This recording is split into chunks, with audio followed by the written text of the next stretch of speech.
What if the most dangerous idea in the history of money was not greed, not speculation, not leverage, but a quiet legal structure so brilliantly designed that it allowed ordinary people to profit from extraordinary violence without ever being held responsible? That structure was invented over 4 centuries ago by a group of Dutch merchants, and it is still running right now, inside every stock in your portfolio, every index fund in your retirement account, every corporation whose products you touch today. What they built was not a weapon, and not a financial product in the way you might imagine. What they built was a wall, a permanent legal barrier between the people who invest capital and the real-world consequences of how that capital gets used. The company was called the VOC, the Dutch East India Company, and the principle it introduced to civilization is something I call the separation of consequence. The reason this matters to you today, personally, is that the structure the VOC invented did not die when the company collapsed.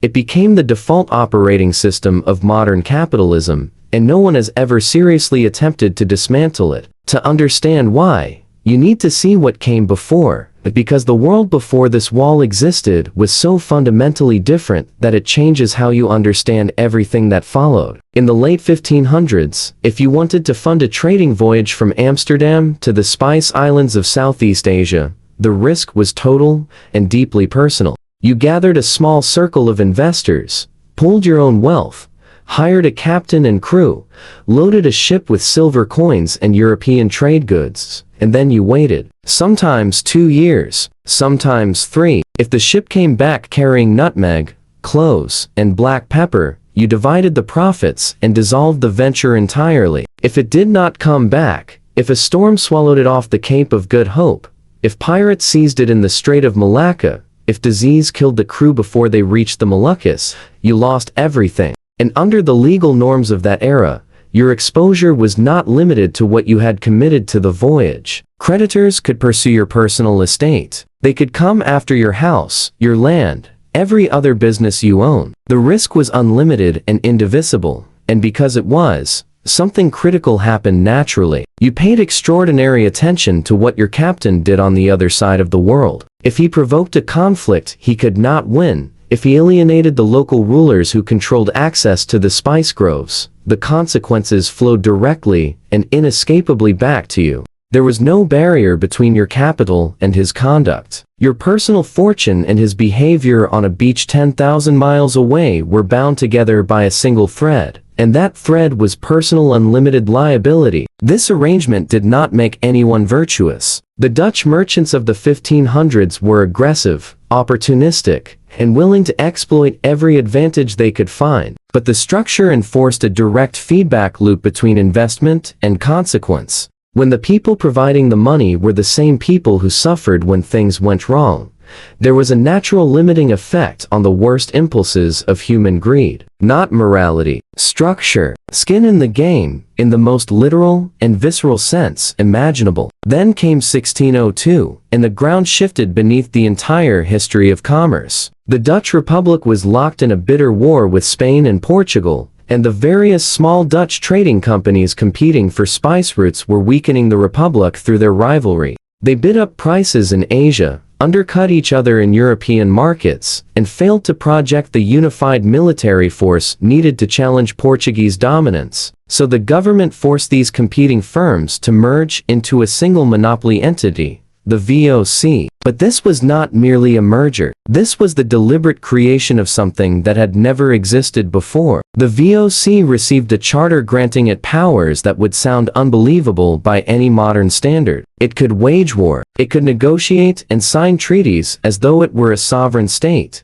It could establish and govern colonies, build fortresses bristling with cannons, mint its own currency, and arrest, try, and execute people under its own legal system. Take a moment with that. A commercial enterprise owned by private shareholders, wielding the full authority of a government, driven entirely by profit. It was a sovereign state wrapped inside a business, armed to the teeth. But the truly revolutionary element was none of those powers. It was what happened to the relationship between the investors and the enterprise they funded. For the first time in history, the VOC offered transferable shares. You could purchase an ownership stake, and if you later wanted out, You did not have to dissolve the company or wait for a voyage to conclude. You could sell your share to another person on an open market. The Amsterdam Beurs, established specifically for trading VOC shares, became the first formal securities exchange the world had ever seen. Fortunes were made and lost on that exchange based on rumors of monsoons,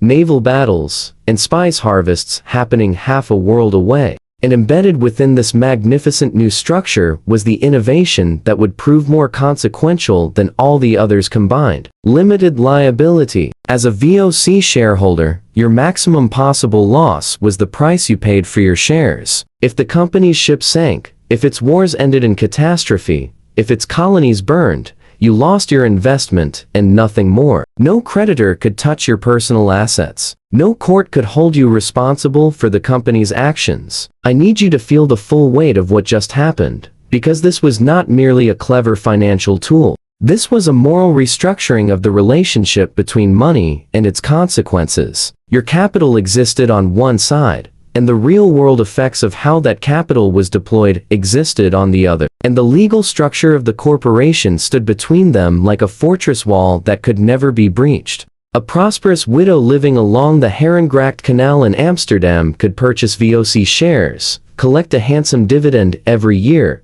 and never be required to know, that her returns were generated through forced labor, the violent subjugation of entire communities, and the deliberate destruction of spice trees across whole islands to maintain artificial scarcity and keep prices inflated. She was not uninformed because she was personally heartless. She was uninformed because the entire system was ingeniously designed to make her ignorance both comfortable and enormously profitable. That is the separation of consequence. Not a conspiracy, not a shadowy plot hatched in a back room. An architecture, a structural blueprint that routes profits upward to investors and routes suffering outward to distant populations, with a legal wall between them that lets everyone involved sleep peacefully at night. If that idea just landed somewhere deep, if you suspect you will still be turning it over in your mind hours from now, then this channel was built for exactly you. Hit subscribe and turn on notifications.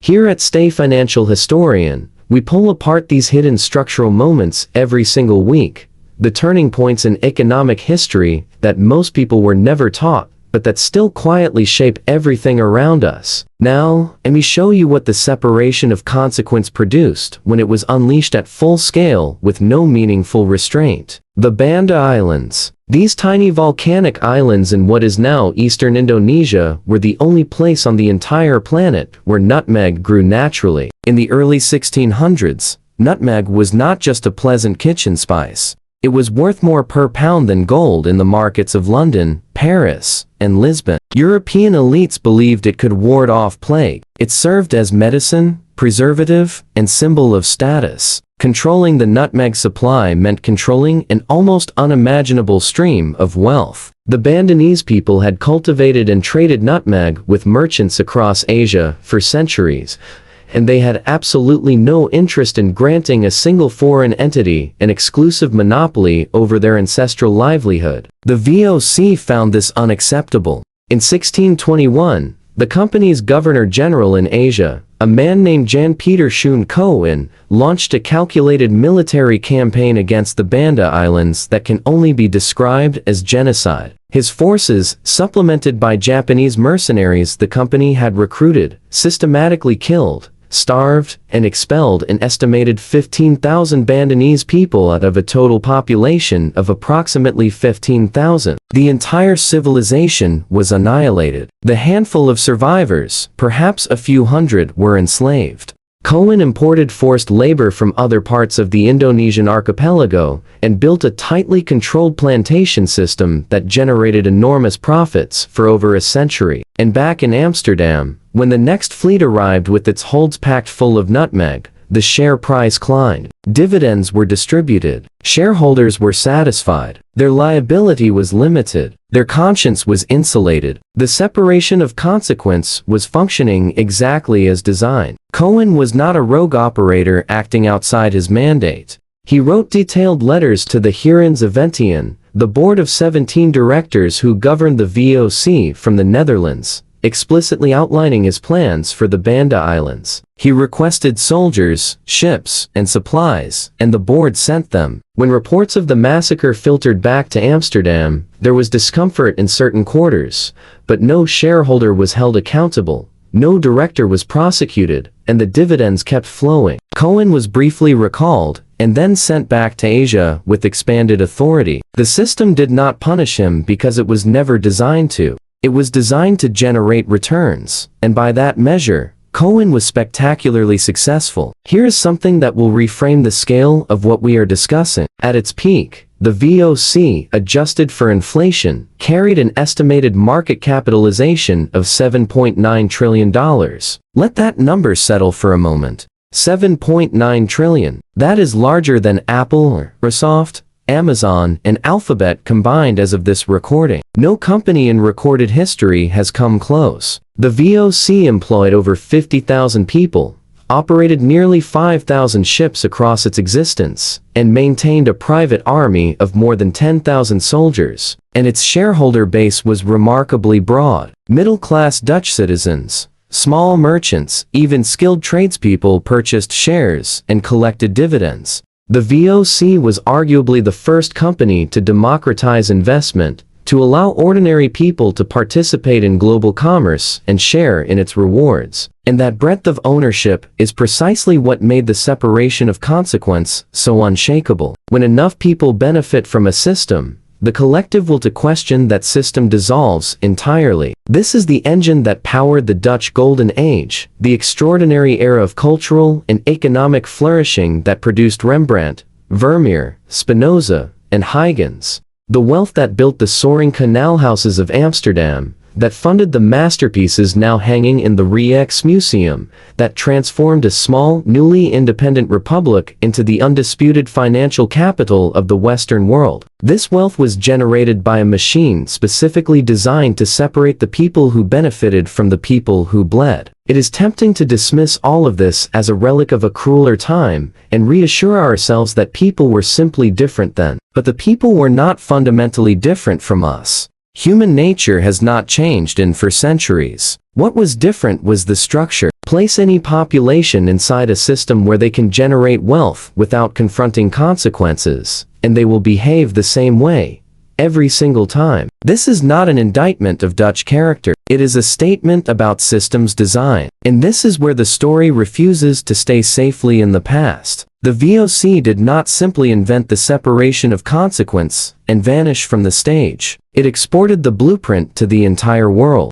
The British East India Company, which would go on to rule the Indian subcontinent for a century. The French company Des Indes Orientales. The Hudson's Bay Company, which carved up the North American fur trade. Every major colonial enterprise adopted the same fundamental architecture: joint stock ownership, transferable shares, limited liability, boards of directors making enormous decisions on behalf of shareholders who bore no personal risk for any of them. When formal colonialism ended, the architecture did not disappear. It adapted. It evolved into the modern multinational corporation, carrying the same core design principle seamlessly into the 21st century. Consider what this architecture looks like in practice today, with real names and real numbers. In 2015, a company called Touring Pharmaceuticals acquired the rights to Daraprim, a decades-old drug critical for AIDS patients and others with compromised immune systems fighting life-threatening parasitic infections.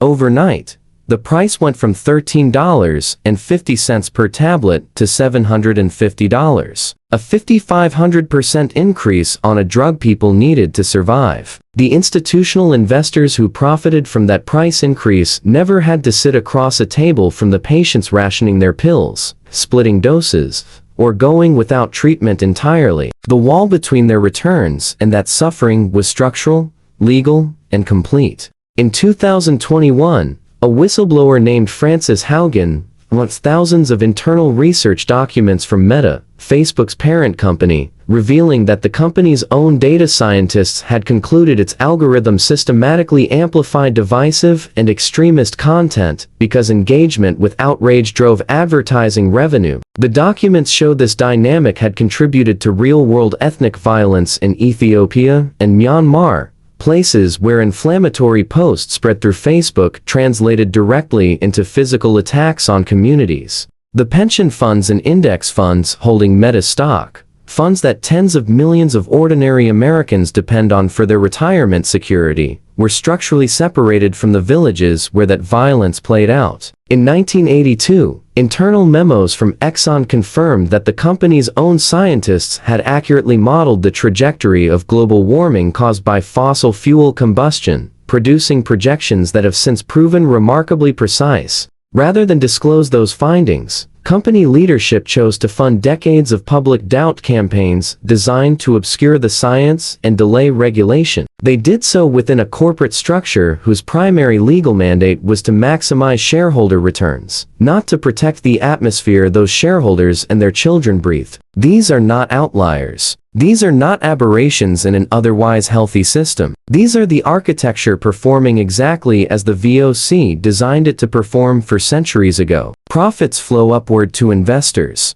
Consequences flow outward to populations with no voice and no seat at the table. The wall between them holds firm. What makes this so genuinely difficult and so resistant to simple moralizing is that the same structure enabling those outcomes has also produced extraordinary human progress. Limited liability is the reason a middle-class family can invest in a retirement account without risking their home if a company in their portfolio fails. It is the reason entrepreneurs can start businesses without wagering their children's future on a single decision. The pooling of capital through joint stock ownership financed transcontinental railroads, funded the development of life-saving vaccines, and built the technology you are watching this video on right now. The separation of consequence is not a simple villain in a simple story. It is a design choice carrying massive benefits and massive costs on the same blueprint. And for 400 years, we have been eagerly collecting the benefits while barely whispering about the costs. The VOC itself collapsed in 1799, consumed by corruption, military overextension, and the sheer weight of its own bureaucratic rot. But the architecture it created did not die with it. It is embedded in corporate law on every continent. It is the default setting of modern capitalism as we know it. We have layered regulations over the structure across the centuries: securities laws, labor protections, environmental standards, mandatory disclosures, but we have never fundamentally altered the core design. We have only made the distance between profit and consequence more sophisticated and harder to perceive. So here is the question that traces in a direct, unbroken line from those Dutch merchants to your brokerage account. Can we build an economic system where investors bear genuine responsibility for the downstream effects of what their capital funds, or would closing that gap be so hostile to the free movement of money that the entire system collapses under its own weight? That is not abstract philosophy for a lecture hall. That is the defining tension of our economic moment, and it was engineered into the foundations 400 years ago by people who discovered that the most powerful force in the world is not money itself, but the ability to make money without ever confronting what it truly costs. Drop a comment below and tell me where you stand. Is the separation of consequence the greatest innovation in financial history, or the greatest moral failure we have never acknowledged? Or is it somehow uncomfortably both at the same time? I read every comment on this channel, and the conversations here are genuinely among the most thoughtful anywhere on this platform. If you know someone who invests, who works in finance, or who simply wants to understand the hidden architecture underneath the modern economy, share this video with them. This is the kind of history that does not get taught in business school, but it explains the DNA of the system we all live inside. If this story shifted something in how you see the world, you belong here. Next time, we pull apart another hidden foundation, another moment where a single structural decision still echoes through the global economy centuries later. Until then, keep questioning the architectures everyone else takes for granted, because those invisible structures are always the ones that matter most.